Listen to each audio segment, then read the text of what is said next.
চারখানা গাছ, 4-5খানা গাছ ছিল, আচ্ছা সব কেটে দিয়েছে।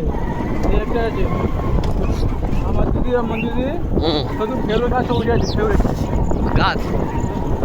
ওই গাছটা একদম আমাদের ছিল, হ্যাঁ এই বড় বাবা বিক্রি করে দিয়েছিল। এই গাছটাও হ্যাঁ ওই গাছটা।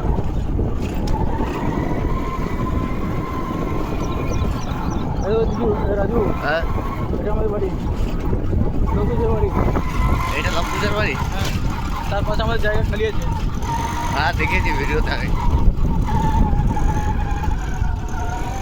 বাইরে কেউ আছে কিনা আমার ভয় লাগে, কিটাই না করে না মানে আমাদের সঙ্গে কেন বলবো? লোকেদের মেয়েটা নিয়ে কিটাই না করে না। আমি আছি না, কিছু বলবো না, আমি আশা করি। এবার সেটা ওনারা বলবো নাকি।